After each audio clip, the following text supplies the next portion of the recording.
కృష్ణపట్నం పోర్టును రోజు రోజుకు నాశనం చేస్తున్నారని సోమిరెడ్డి చంద్రమోహన్ రెడ్డి ఆరోపించారు. ఆయన నెల్లూరులో మీడియా సమావేశం ఏర్పాటు చేశారు.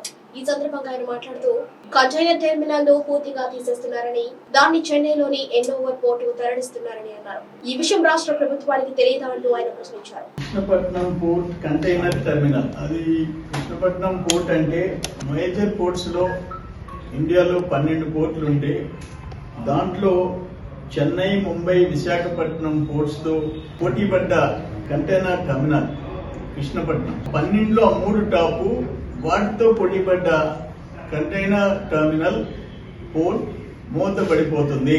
లాస్ట్ వెజల్ ఈ జనవరి 24-25 తేదీకి లాస్ట్ వెజల్ వస్తుంది. దాంతో కృష్ణపట్నం పోర్ట్ కంటైనర్ టెర్మినల్ ఏదైతే ఇప్పుడు అదానీ కృష్ణపట్నం పోర్ట్ లిమిటెడ్ ఏకేపీఎల్ అని అదానీ చేతికి వచ్చిన తర్వాత ఏకేపీఎల్ గా మారిపోయింది. అంతకుముందు కేపీసీటీ, ఇప్పుడు ఏకేపీఎల్ అదానీ కృష్ణపట్నం పోర్ట్ లిమిటెడ్. దాంట్లో ఓడరేవు మూతపడిపోతుంది. ఇది ఇంతకంటే దురదృష్టం ఇంకోటి లేదు. ఇప్పుడు మనకి ఈ పోర్టుకి ఏదైతే కంటైనర్ కార్గో కమోడిటీస్ ఎక్స్పోర్ట్ వచ్చి middle east, Colombo, USA, Shanghai, Singapore, Krishnapatnam నుంచి ఇంపోర్ట్ వచ్చి China, Malaysia, UAE, Dubai, Thailand. మనకి ఎక్స్పోర్ట్ వచ్చి రైస్ నెల్లూరు నుంచి, chilli Guntur, tobacco Guntur, cotton Guntur, quartz Nellore, fish Nellore, prawns Nellore, even prawns east west Nellore. ఇవి ఎక్స్పోర్ట్ మన పోర్టు ద్వారా. Import Isuzu Motors Sri City, Scania Motors, Force Motors Bengaluru, paper rolls Hyderabad, white cement Guntur, shea nuts Nellore, solar Kurnool, LED lights, photo frames, furniture Vijayawada. ఇది import. 2014-19లో దాంట్లో example ఏంటంటే 6 లక్షల containers per year, revenue 9 లక్షల, turn over 9 లక్షల కోట్లు, స్టేట్ ట్యాక్స్ 800 నుంచి 1000 కోట్లు, సంవత్సరానికి రాష్ట్ర ప్రభుత్వానికి వచ్చే పన్ను రూపేణ 1000 కోట్లు. అది వైసీపీ గవర్నమెంట్ వచ్చిన తర్వాత 2019-24లో 19-21 2 ఇయర్స్ మధ్య 4 లక్షల కంటైనర్స్ కి పడిపోయింది.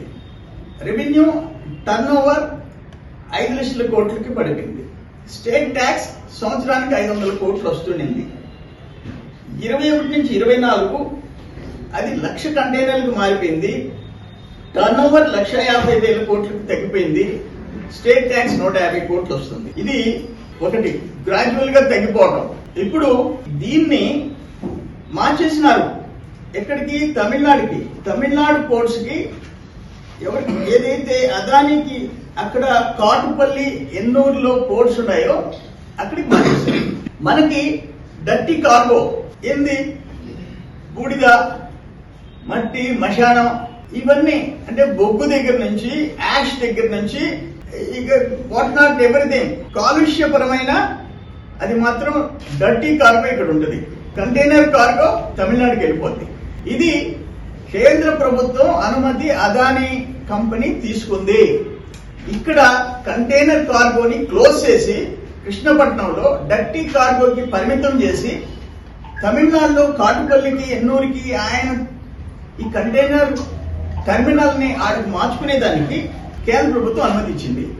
కేంద్రం ఒక్క రాష్ట్రంలో 1996లో నేను ఎమ్మెల్యే సరేపల్లి, చంద్రబాబు నాయుడు గారు ముఖ్యమంత్రి, నాట్కో చౌదరి గారి కంపెనీ ద్వారా శంకుస్థాపన చేసి పునాదులు వేసి మొదలు పెట్టించాం. కృష్ణపట్నం పోర్ట్ వచ్చేదానికి చంద్రబాబు నాయుడు గారు కారణం. ఆ తర్వాత రాజశేఖర రెడ్డి గారు వచ్చినారు, సివి రావు గారు నవయుగ కంపెనీ టేకప్ చేసింది, బాగా పీక్ తీసుకెళ్ళింది.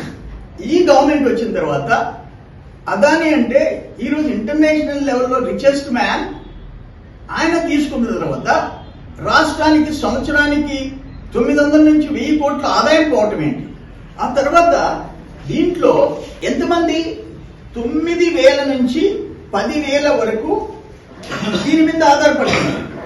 9,000 నుంచి 10,000 మంది ఉద్యోగులు, ఉపాధి పోతా ఉంది. 1000 ఎకరాలు భూములు ఇచ్చి నిర్వాసితులైపోయి పోర్ట్